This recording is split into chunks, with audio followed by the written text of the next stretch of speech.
Hey there, welcome to Broadband Deployment News. The state of Hawaii is going to be getting over $115 million to improve broadband in the state. Be right back with that story.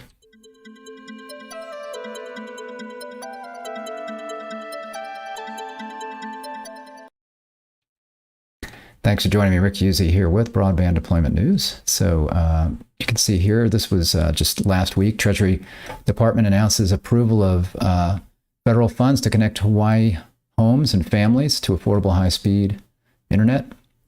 The U.S. Department of the Treasury announced the approval of $115 million for high-speed internet projects in Hawaii under the American Rescue Plan's Capital Projects Fund. So ARPA, American Rescue Plan, that's something that was passed in response to the pandemic. So it's been several years now. The pandemic is pretty much declared over at this point, but there's still money that is being allocated as part of that. And the Capital Projects Fund specifically includes $10 billion that could be used for critical kinds of infrastructure needs that, were shown to be maybe not up to par as far as when the pandemic came out. And broadband was certainly one of those. And that's really where the states have been applying these funds. I think they could have used them for other capital projects, but broadband has been really where this money has been going.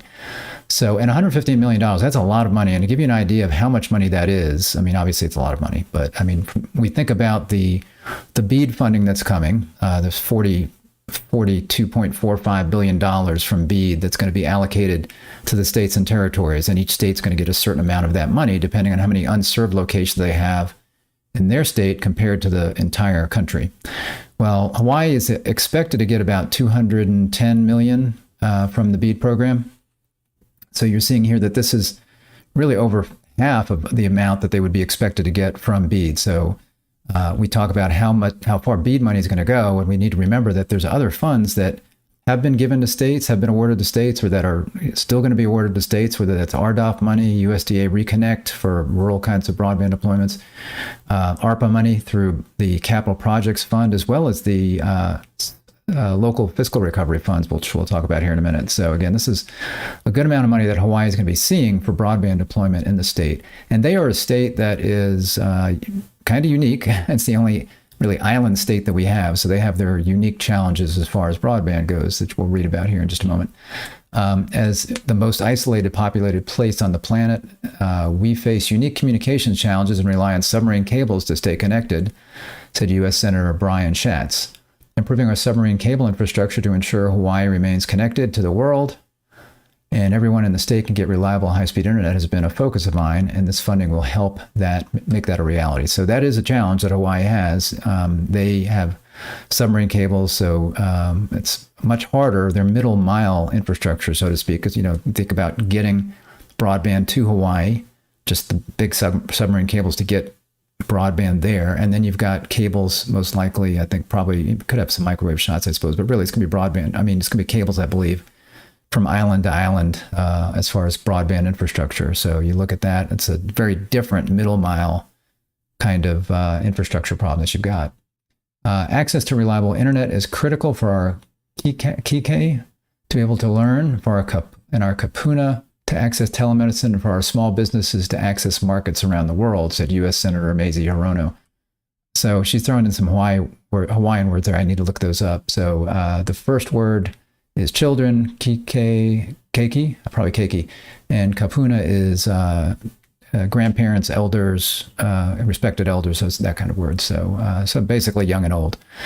But too many communities in our state, especially on the neighbor islands, still do not have access to reliable internet. Our children shouldn't have to sit in Zippy's parking lot just to do their homework, and this funding will help ensure they don't have to. I meant to look up Zippy's. I'm not sure what that is. It's probably something well known in Hawaii. This investment will help Keiki, and families, sorry about that, and families connect with their schools, their workplaces, and their loved ones. CPF, that's a Capital Projects Fund, provides $10 billion to states, territories, freely associated states, and tribal governments to fund critical capital projects that enable work, education, and health monitoring in response to the public health emergency. So again, the corona pandemic. In addition to the $10 billion provided by the CPF, many governments are using a portion of their state and local fiscal recovery funds, or their SLFRF, toward meeting the Biden-Harris administration's goal of connecting every American household to affordable, reliable, high-speed internet. So that's the other fund that's under the American Rescue Plan Act. So ARPA. So under ARPA, there is the Capital Projects Fund with $10 billion, and then this SLFRF, the State and Local Fiscal Recovery Fund, that includes $350 billion. So $10 billion from CPF and $350 billion from this other program. And a lot of states have leveraged that. They've taken that money, which could be used for, again, for other projects, but they realized that broadband was probably the most shovel-ready projects that they could have in their state, where they could have the biggest impact. And certainly the pandemic did highlight the issues there. So a lot of states were jumping on both of these funds to get money to help deploy broadband. Hawaii is approved to receive $115.5 million to implement 2 broadband infrastructure programs that aim to provide reliable internet access to households across the state. The state will invest $101.7 million of their CPF award to the Hawaii Subsea Middle Mile program, designed to address the unique subsea cable infrastructure that's needed to provide connectivity between the islands, to ensure they have reliable, high-speed internet access. So most of this is going to the undersea cables because that is one of their biggest challenges. And that's going to be something similar, not certainly undersea cables, but if you think about Alaska, a lot of their needs are middle mile and longer kinds of projects as well, because they have a very, very big state with relatively few people living there compared to, let's say, a small state that's got high density. So they've got lots of outlying areas in Alaska, let's say, where you've got to have this long, and I've called even more than middle mile infrastructure, just like these undersea cables. Some of them could be fairly long.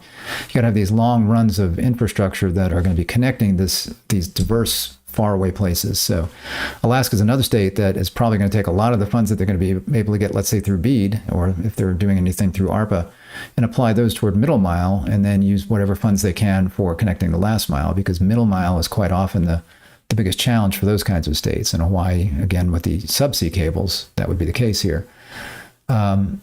Hawaii will additionally invest $8 million towards the Hawaii Public Housing Authority Connections Program to upgrade public housing facilities to provide residents with access to affordable, high-speed internet. The plan approved by the Treasury Department today represents 100% of the state's allocation under the Capital Projects Fund program. So that's all the money that they can get out of the CPF.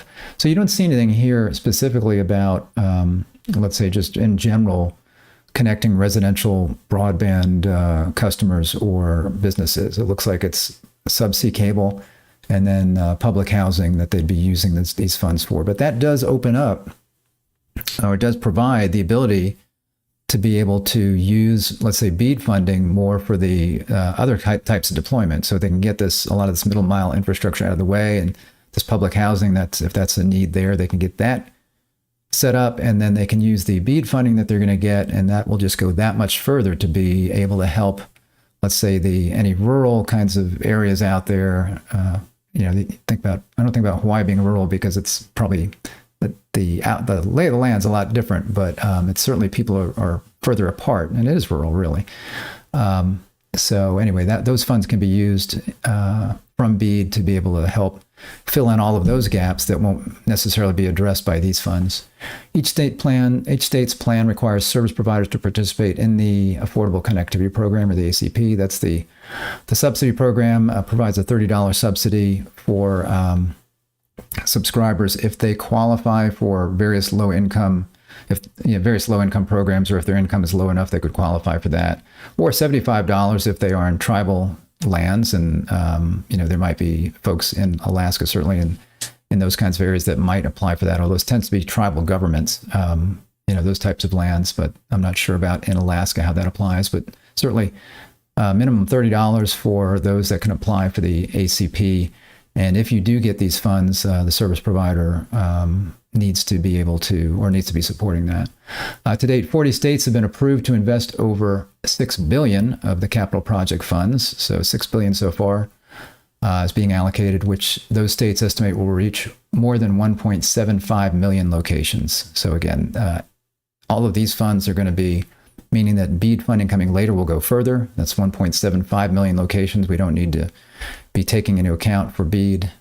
And then in the case of Hawaii, that's a lot of middle mile dollars. And you think about the middle mile, there's a middle mile grants program that goes along with BEAD as well. So that's something, again, that that will help Hawaii not have to use dollars from that for this, because, or they're using this, they won't have to use dollars from that for the middle mile stuff. So there you go. That is what's going on in Hawaii right now. So I appreciate you joining me. And if this was helpful or interesting, if you could give me a like on the video, I'd appreciate it. If you're not subscribed, click the subscribe button, and then click the little bell to be notified when I'm live. I will see you next time for Broadband Deployment News. Take care. Bye-bye.